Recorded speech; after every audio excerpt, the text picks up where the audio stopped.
మనము ఏమై ఉన్నాము అని అంటే చాలామంది ఏమంటారు, అయ్యా మేము మనుషులమై ఉన్నామంటారు. ఏమంటారు ఆయన? మనుషులమై ఉన్నాం. ఓకే, మనుషులమై ఉన్నారు ప్రార్థన. కానీ ఈ మనుషులలో మీరేమై ఉన్నారు అనే విషయాన్ని దేవాది దేవుడు ఈ 66 పుస్తకాలు కలిగిన బైబిల్ గ్రంథం మనకి చెబుతూ ఉన్నది. మీరు ఏమై ఉన్నారో మొట్టమొదటిగా ఆయన అంటున్నాడు, మనం ఏమన్నామంటే ఆయన స్వరూపమై ఉన్నాము. ఏమై ఉన్నాం తల్లి? దేవుడు స్వరూపమై ఉన్నాము. మనం మొట్టమొదటిగా దేవుడి యొక్క స్వరూపమై మనం ఎలా ఉన్నాము అంటే ఆదికాండము 1వ అధ్యాయము 27వ వచనము అక్కడ మనం చూసుకున్నట్లయితే దేవాది దేవుడు తెలియపరుస్తూ ఉన్నాడు. దేవుడు తన స్వరూపమందు నరుని సృజించెను. దేవుడి స్వరూపమందు వారిని సృజించెను. స్త్రీగాను పురుషునిగాను వారిని సృజించాను. చాలు. ఏనైనా ఇక్కడ దేవుడు ఏమంటున్నాడు, మనమంట దేవుని స్వరూపమై ఉన్నాము. మొట్టమొదటిగా మనం ఏమై ఉన్నామో మొట్టమొదటిగా దేవుని స్వరూపమై ఉన్నాము. దేవుని స్వరూపంలో ఆ దేవాది దేవుడు ఏమంటాడంటే, అయ్యా మీరు ఎలా ఉన్నారంటే నా స్వరూపమై మీరు ఉన్నారు. ఎందుకంటే నా యొక్క ప్రణాళిక ప్రకారంగా, నా యొక్క రూపురేఖల ప్రకారంగా నేను ఎలాగైతే ఉంటానో మీరు కూడా అలాగే ఉండాలని దేవుడు ఏం చేశాడు, దేవుని యొక్క స్వరూపమును బట్టి నరుని చేశాడు. ఏనా నరుని చేశాడు. ఈరోజు నేను ఒకటి అంటున్నాను, ఇక్కడ కూర్చున్న వాళ్ళలో మట్టి ఎవరు, ఎముక ఎవరు చెప్పండి ఆయన. ఎవరన్నా తెలిసిన వారు అంటే మట్టి ఆదాము, ఎముక ఎవరు? స్త్రీ. ఈరోజు మట్టి నేలలో కరిగిపోతుంది. ఏమైనా మట్టి అనే మగజాతి మేము నేలలో వేస్తే కరిగిపోతాం. కానీ స్త్రీ అనే ఎముక ఎలా ఉంటుందంటే గట్టిగా స్టాండర్డ్గా ఉంటుంది. ఎందుకంటే దేవాది దేవుడు స్త్రీని ఎముకగా చేసినందుకు స్త్రీ చేసిన పని ఏంటంటే తన యొక్క కన్నీరు ప్రార్థన దేవాలయంలో మీరు విడిచినట్లయితే సమస్తము మీరు సాధించుదురుగాక. ఎముక అయిన స్త్రీ నువ్వు, నీ భర్త ఎడల నువ్వు కన్నీరు విడిచు. ఒకవేళ నీ భర్త తాగుబోతే ఉన్నాడేమో, కుటుంబ ఆర్థిక పరిస్థితులు సరిచేయని పరిస్థితులు ఉన్నాడేమో, నీ భర్త గురించి ప్రార్థన చేయి, దేవుడి విజయం కల్పిస్తాడు. రెండోది నీ బిడ్డల యొక్క భవిష్యత్తు గురించి నువ్వు ప్రార్థన చేయి. ఎముక అయినందుకు నువ్వు చేయవలసిన పని బాధ్యత. నీ ఇంటిలో నీ కుటుంబంలో స్టాండర్డ్ అయినా ఎముక గట్టిగా ఉన్నావు. అందుకనే ఒకప్పుడు బుక్స్ బ్యాక్ సైడ్ అది రాసేవాళ్ళు, ఎల్లాలి చదువు ఇంటికి వెళ్ళగంట. ఎందుకంటే ఎల్లాలి చదివితే ఆ కుటుంబానంతా ఏం చేస్తుంది, అందరూ చదివిస్తూ క్రమశిక్షణ పద్ధతిలో పాటిస్తుందని గవర్నమెంట్ వారు కూడా ఆ బుక్స్ వెనకాల పెట్టి ఉన్నారు. కానీ ఈరోజు దేవాది దేవుడు వాక్యం ద్వారా తెలియజేస్తున్నాడు, ఎముకమైన నీవు, స్టాండర్డ్ అయిన నీవు, గట్టివైన నీవు ప్రతి ఒక్క విషయంలో ఆయన ప్రార్థన స్థలములోకి ఆయన పాదాలు చెత్తను నువ్వు చేరినట్లయితే, నువ్వు మొరపెడినట్లయితే దేవుడు అంటున్నాడు, నా స్వరూపమున మిమ్మల్ని నేను పుట్టించాను కదా, సృజించాను కదా. అటు పురుషుడు గాను ఇటు స్త్రీలు గాను సృజించినందుకు, పుట్టించినందుకు. కానీ నువ్వు ఈరోజు నువ్వు ఏం చేస్తున్నావు? సమయాన్ని వృధా చేస్తున్నావా? సీరియల్ చూస్తున్నావా? సమయాన్ని వృధా చేయకనైనా దేవుడు అంటూ ఉన్నాడు, 66 పుస్తకాలు కలిగిన బైబిల్ గ్రంథాన్ని ప్రతి నిత్యము చదువుకుంటూ వెళ్తే చాలు, ఆ సమయం నీకు సరిపోతుంది. ఒకవేళ ఒడిదుడుకు ఉన్నాయేమో సరి చేసుకోగలుగుతావని దేవాది దేవుడు అందించిన ఈ గ్రంథం అని. అలా దేవుని స్వరూపమైన నీవు దేవుడిని ఇష్టానుసారముగా ఆయన ఇష్టానుపూర్వకముగా నిన్ను ఏర్పరిచి సృజించి నిన్ను ఏర్పాటు చేసినందుకు ఈరోజు నువ్వు సమయాన్ని వృధా చేసుకోకూడదు అని దేవాది దేవుడు తెలియచేస్తున్నాడు. దేవుని స్వరూపమైన నువ్వు ఇక నుంచి నువ్వు టైములు వేస్ట్ చేసుకోకుండా దేవునికే కేటాయించుదు కాక. రెండవదిగా అంటున్నాడు నాయన, రెండవ మాట, దేవుని పిల్లలై ఉన్నారు. ఎలా ఉన్నారు తల్లి? రెండవ మాట, దేవుని పిల్లలమై ఉన్నాము. ఎలా ఉన్నామంటే ఎవరి సువార్త 1వ అధ్యాయము 12వ వచనం నాయన, తను ఎందరు అంగీకరించిరో వారందరికీ అనగా తన నామమందు విశ్వాసం ఉంచి వారికి పిల్లలగుటకు ఆధిగ్రహించిన. చాలా ఇక్కడ ఏమంటున్నాడంటే, ఈ యొక్క వచనంలో దేవాది దేవుడు తెలియచేస్తున్నాడు, తనను ఎందరు అంగీకరించారో, యేసు ప్రభు వారిని ఎవరైతే అంగీకరిస్తారో, ఆయన నామమందు ఎవరైతే విశ్వాసం ఉంచుతారో, ఏదైనా ఇంతలే ఆయన నామమందు మీరు విశ్వాసం ఉంచుతారనైనా ఆయన ఎరిగిన వారైనా మీరు ఏదైనా ఎరిగిన వారైనా దేవుడు అంటున్నాడు. మళ్ళా చెప్తున్నాడు, తను ఎందరు అంగీకరించారో, తన నామమందు ఎవరైతే విశ్వాసం ఉంచుతారో వాళ్ళ full force, full production, full బాధ్యత దేవుడు, వాళ్ళు నా బిడ్డలై ఉందురు, నేను దేవుని పిల్లలై ఉందురు, నా బిడ్డలై ఉందురు అని దేవుడు రెండవ మాటగా తెలియచేస్తున్నాడు. దేవుని పిల్లలు అవ్వాలంటే ఊరినే ఆశామటి కాదు. దేవుని పిల్లలు అవ్వాలి అంటే నిత్యము ఆయన నామమును కొనియాడదగాలి. నిత్యము ఆయన నామమును కొనియాడదగేదే కాక ఆయన నిత్యము ప్రార్థన చేయాలి.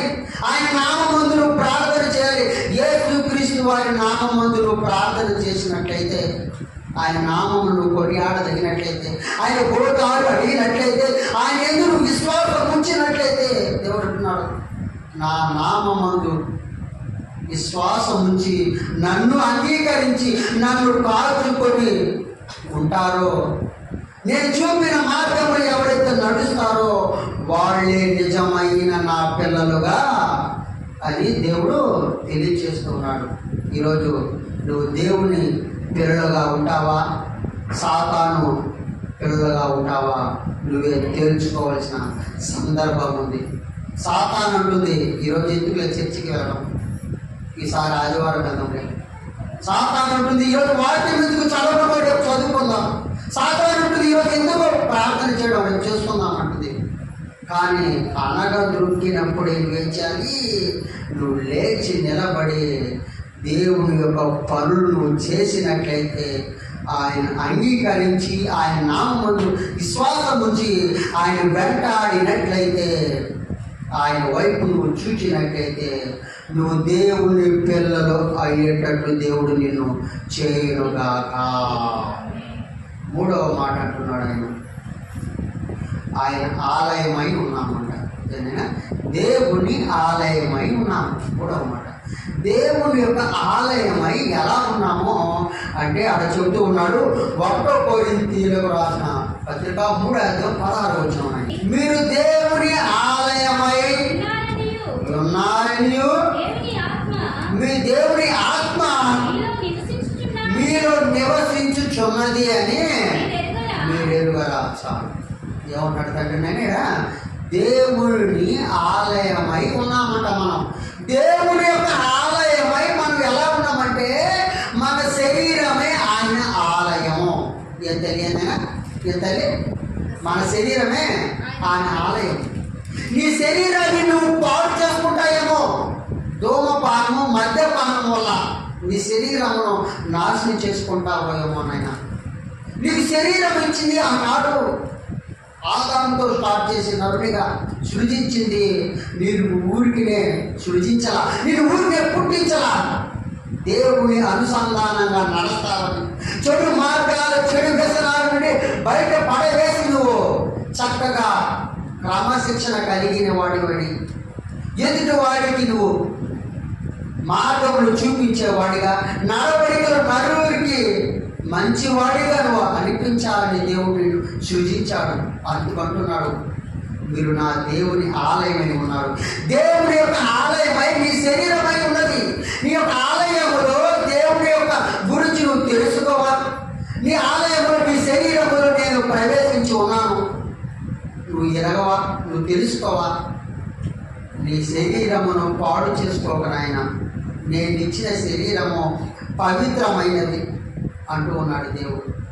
దేవుడు మరీ మరీ తెలియజేస్తున్నాడు, మన శరీరం ఆయన ఆలయమై ఉన్నది కనుక శరీరమును పాడు చేసుకోకుండా నువ్వు ప్రతి విషయంలో ఆయనకు లోబడి ఈ శరీరాన్ని దేవునికి అర్పించేవాడిగా, దేవుడి యొక్క పాదాల చెంత చేరి ప్రార్థన, మోకాల ప్రార్థనలతో ఉంటావని, వాక్యములు చదువుతావని, ప్రతి నిత్యం ఆయన అనుసంధానంలో నడుస్తావని నీకు శరీరాన్ని అర్పించాడు. అటువంటి శరీరమైన ఆలయం నువ్వు పాడు చేసుకుంటానేమో, ఒకసారి గుర్తు చేసుకోను ఆయన అని దేవుడు తెలియచేస్తున్నాడు అంటూ ఉన్నాడు. ఆయన ఏమంటున్నాడు? ఈ యొక్క ఆలయంలో ఈ యొక్క ఆత్మట నివసిస్తూ ఉన్నది. ఎంత తెలియనైనా మన యొక్క ఆత్మనగా శరీరంలో ఉంటుంది.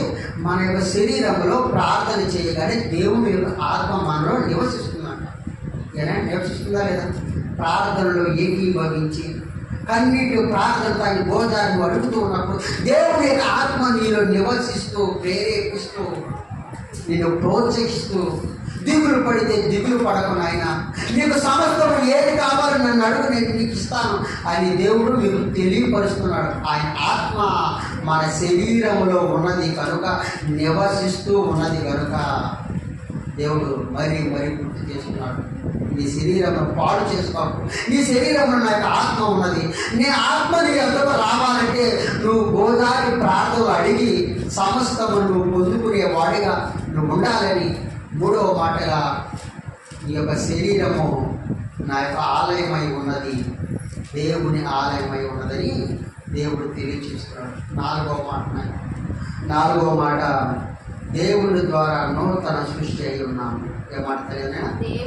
దేవుని ద్వారా నూతన సృష్టి అయి ఉన్నాము. ఇది ఎలా ఉన్నామో ఒకసారి చూద్దాం. 2 కొరింథీ 5:17 కాగా ఎవడైనను క్రీస్తునందున్న ఎడల వాడు నూతన సృష్టి, పాతవి గతించెను, ఇదిగో క్రొత్త వాయను. చాలు. ఎవరైనా నాయన దేవుడు అంటున్నాడు, ఆయన ఒకటే అంటున్నాడు, దేవుని ద్వారా నూతన సృష్టి వారమై ఉన్నామంట. దేవుని ద్వారా నూతన సృష్టి ఎలా కలిగి ఉన్నాము అంటే పాతవి గతించే వారిగా ఉండాలి.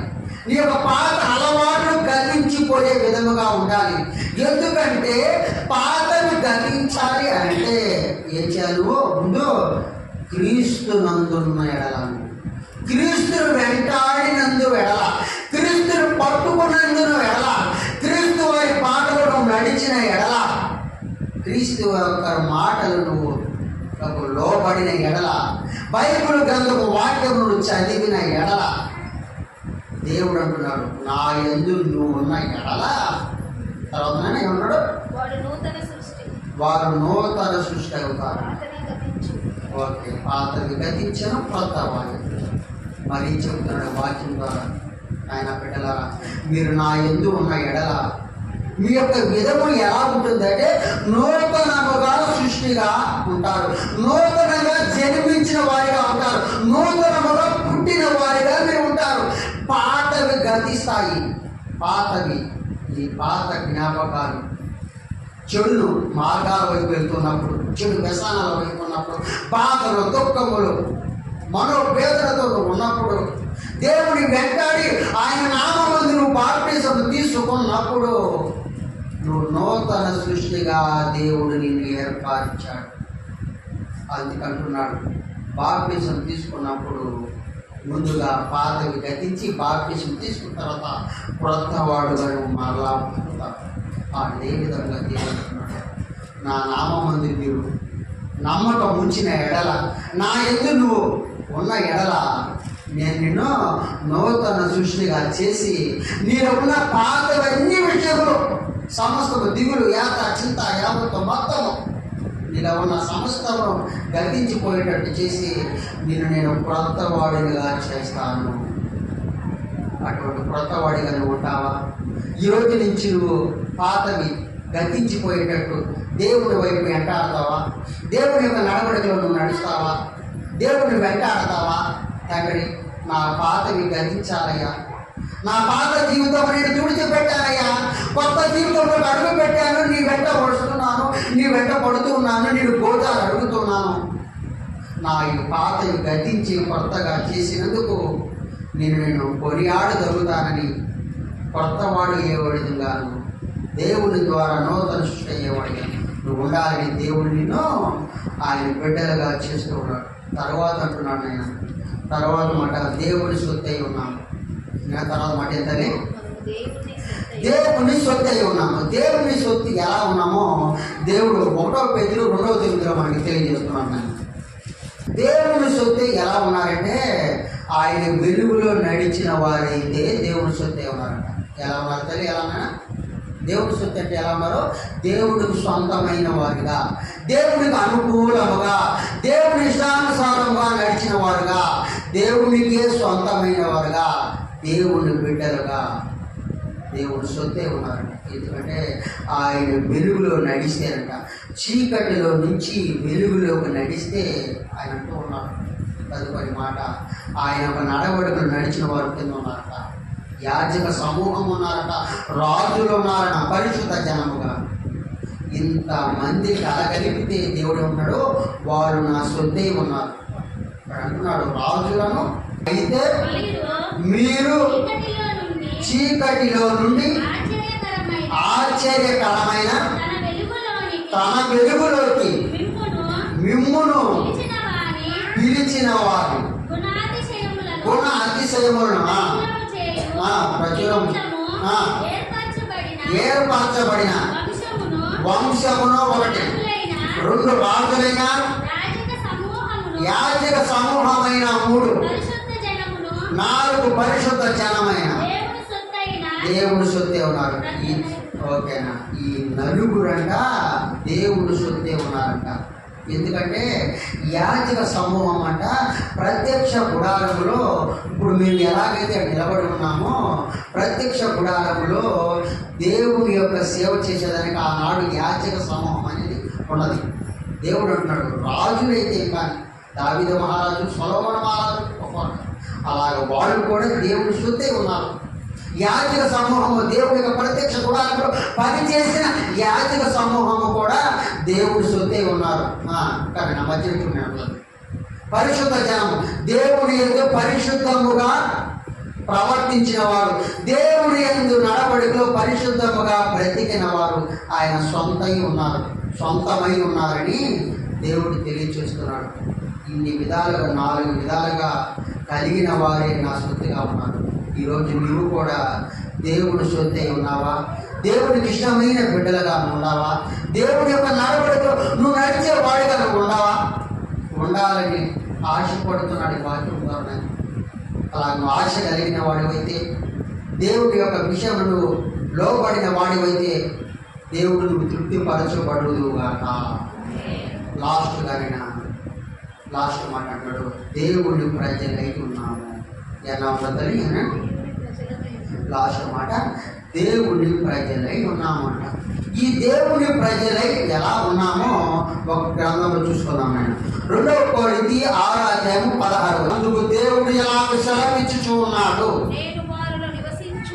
నేను వారిలో నివసించు సంచరించు, నేను వారు దేవుడనై ఉందును, వారు నా ప్రజలై ఉందురు. చాలా ఏమన్నాడు తల్లి? ఏమైనా దేవుడంట దేవుని ప్రజలై ఎలా ఉన్నారంటే దేవుని యొక్క నడవడికలు నడుచుకున్న వారు, దేవుని యొక్క మాట సూచ తప్పకుండా నడిచిన వారు అంటూ ఉన్నాడు. ఏమంటున్నాడంటే నా నడవడికలు నడిచిన వారు, నేను వారికి దేవుడినై ఉన్నాను, వారు నా ప్రజలై ఉందరు. ఎందుకంటే ఉదాహరణగా ఇశ్రాయేలు జనాంగము దేవుడు ప్రజలే ఉన్నారు. ఇశ్రాయేలు జనమేనా? ఇశ్రాయేలు జనము దేవుడు ప్రజలే ఉన్నారు. అందుకు దేవుడు ఏమన్నాడే, 40 సంవత్సరములు మోషేని హింసించిన, మోషేని బాధ పెట్టిన, దేవుడిని బాధ పెట్టిన ఈ 40 సంవత్సరముల అరణ్యంలో ప్రవేశిస్తూ వెళ్తూ ఉన్నప్పుడు కూడా ఎన్నో విధాలుగా కాల్చలు పెట్టారు, హింసించారు, బాధ కలిగించారు. కానీ వాళ్ళు దేవుడి యొక్క జనాంగము కలిగిన వారు కాబట్టి దేవుడు వాళ్ళని విడిచిపెట్టాల. లాస్ట్కి కానాను దేశమునకు చేరే వరకు చాలామంది రాలిపోయారు. కానీ వాళ్ళు కొద్ది మందినైనా దేవుడు కానాను దేశమునకు వెళ్ళేటట్టు తీసుకొని వెళ్ళగలిగాడు. ఎందుకంటే దేవుడు ప్రజలై ఉన్నారు. ఈరోజు నువ్వు దేవుడు ఉన్నాడు, నేను మీ దేవుడినై ఉన్నాను కనుక, మీరు నా ప్రజలే ఉన్నారు కనుక, మీరు నా నడవడిలో నడిచిన వారు కనుక ఇక నుంచి నా ప్రజలై మీరు ఉంటారా అని అడుగుతున్నాను. ఈరోజు నుంచి వాక్యం ద్వారా దేవుడు తెలియజేస్తున్నాడు. దేవుడు ప్రజలై మీరు ఉంటారా? ఉండగలుగుతారా? ఉంటారా? ఉన్నవారు మేము దేవుడి యొక్క నడవడికలో మేము నడుస్తాము, దేవుడి యొక్క మాటలు సూచన తప్పకుండా మేము వింటాము, మాలో ఉన్న ఒడిదుడు కూడా మేము సరి చేసుకుంటాము, మా సమస్త బాధలు కష్టము యావత్తు దేవుడికి ప్రార్థనతో అనిపిస్తాము. తద్వారా దేవుడికి ఇష్టమైన ప్రజలుగా ఉండి దేవుని యొక్క నడవడికలు నడిచే వారిగా మీరు ఉండాలని ఆయన అడుగుతూ ఉన్నాడు.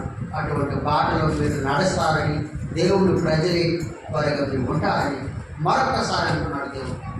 మనం ఏమై ఉన్నాము అంటే మొట్టమొదటిగా దేవుని స్వరూపమై ఉన్నాము. తెలియనా? మొట్టమొదటి దేవుని స్వరూపమై ఉన్నాము. రెండవదిగా దేవుని పిల్లలమై ఉన్నాము. మూడవదిగా ఆలయమై ఉన్నాము. తర్వాత నాలుగవదిగా దేవుని ద్వారా నూతన సృష్టి కలిగిన వారిగా ఉన్నాము. తర్వాత మాట దేవుని సొత్తై మనం ఉన్నాము. లాస్ట్ చివరిగానైనా దేవుని ప్రజలమై మనం ఉన్నాము. ప్రజలుగా మనం అందరం ఏమై ఉన్నాం తెలియ, దేవుని ప్రజలమై ఉన్నాము.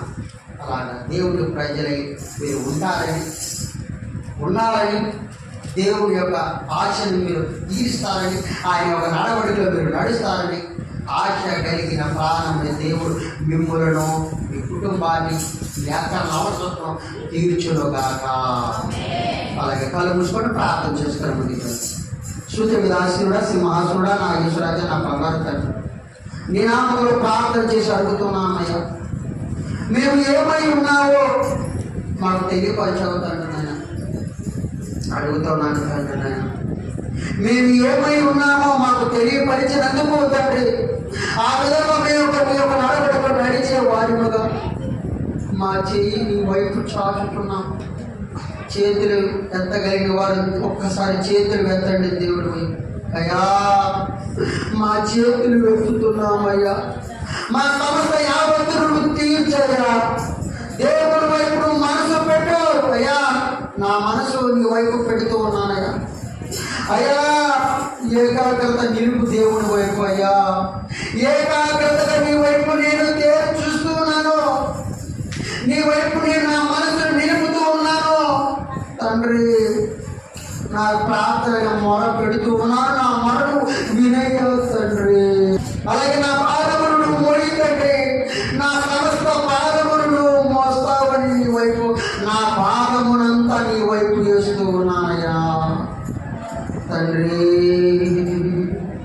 నా పాదమును మోడివాడా, అలాగే నేను కృంగినా పడినా లేచినా నువ్వు నన్ను లేవనెత్తయ్యా. నేను పురుగుతున్న వేరే ఓదార్పునిచ్చేవాడుకు నీవే, నేను పడినా లేచినా లేపు వాడుకు నీవే, నిలబెట్టి వాడుకు నీవే తండ్రి. అయ్యా నా బాధలు కష్టములు యావత్తు సమస్యలు తొలగించు వాడుకు నీవే. తొలగించు తండ్రి, నా బాధలు కష్టములు తొలగించయ్యా తండ్రి. అయ్యా ఆరోగ్య పరంగా నువ్వు అనారోగ్యముతో బాధపడుతున్నావా? అయ్యా నీ వ్యాధితో బాధపడుతున్నాను, నా వ్యాధి నుంచి సమస్య తొలగించు, ఆరోగ్యకరంగా ఉంచున్నాను అడుగు తండ్రిని. అయ్యా నా ఆరోగ్యమును సరిచేయి అయ్యా తండ్రి. గోచారుడు అలాగే అప్పుల బాధములను పడి బాధపడుతున్నావా? అయ్యా అయ్యా నేను అప్పుల బాధములు ఉన్నాను తండ్రి, నా అప్పులను తీర్చయ్యా. అయ్యా తండ్రి నా అప్పుల బాధములు తీర్చబడి నీవే అడుగు తండ్రి. అయ్యా నా అప్పులు తీర్చు తండ్రి. ఒకవేళ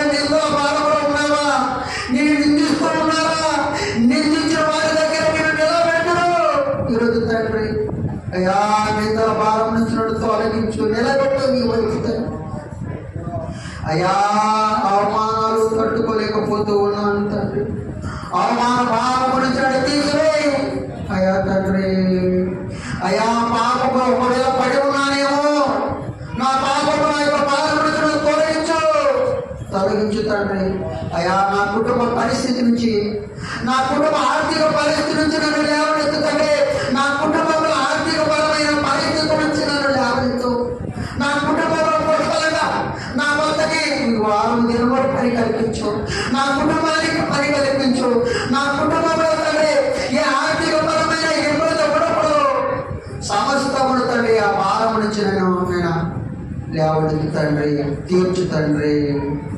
అలాగే శ్రమల భారంలో ఉన్నావు, కష్టంలో ఉన్నావా, బాధల్లో ఉన్నావా, అలాగే చివరిగా నువ్వు దిగులు చింత యావత్తు దేవుని వైపు వేసి, నీ దిగులు పడకు, నీ దిగులు చింత యావత్తు దేవుని వైపు వేసి తండ్రి.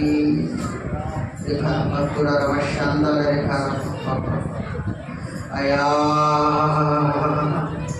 నా చేయి నీ వైపు చాచి నీ విషయములన్నీ అడిగి గోదారి అడిగాను తండ్రి. అయ్యా నా యొక్క సమస్య యావత్తును తీర్చేవాడు నీవే కనుక నీ పాదాలు చెంతకు చేరాను. ఇక మందిరంలో వచ్చి 6 దినములు కలగబడి 7వ దినములు నీ పాదాలు చెంతకు వచ్చాను. ఇప్పుడు వరకు నేను గోదారి అడిగాను. నా పరిస్థితులు నీకు తెలుసు కదయ్యా, నా కష్టము నీకు తెలుసు కదయ్యా, నా బాధలు నీకు తెలుసు కదయ్యా. నా సమస్త యావత్తును తీర్చువాడా, నన్ను సుఖశాంతులతో నిలుపువాడా, నా కన్నీరును తుడుచువాడా. అయ్యా నా బిడ్డల భవిష్యత్తు బంగారు భవిష్యత్తు చూపించదండి. నా బిడ్డలకి చదువు లేదు, జ్ఞానం ఏంటంటే మంచి జ్ఞానం ప్రేమించే చదువు లేదు తండ్రి, బంగారు భవిష్యత్తు ఏంటండి. నా భర్తను మార్చు, నా కుటుంబ పరిస్థితులు మార్చు. నీ వైపు నేను ఆనుకొని, నీ వైపు నేను పోరాడుతూ, నీ వైపు వెంటాడుతూ నీ ధైర్యం చేరుతున్నాను. నీ దరి చేరతానయ్యా, నీ దరికి వస్తానయ్యా. ఇక నుంచి నా పరిస్థితులను మెరుగుపరుచుకుంటాను. పాతవి గతించే విధముగా కొత్త వాడినిగా నేను అడుగుతూ ఉన్నానయ్యా. నా పాత ఏముంటే తుడిచివేయి తండ్రి, దయతో నన్ను క్షమించయ్యా. కొత్త వాడిగా నన్ను చేయి తండ్రి అని నువ్వు అడుగుతూ ఉన్నప్పుడు సమస్తము నీకు కల్పించబడునుగాక. అన్నీ నువ్వు ఏదైతే అడిగావో ఆయన పాదాల చెంతకు వచ్చి, ఇప్పుడు దాకా నువ్వు వచ్చి అడిగిన సమస్తము ఆయన తీర్చి నీ కన్నీరు తుడిచి నిన్ను ఆనంద బాష్పాలకు నేను చేయునుగాక.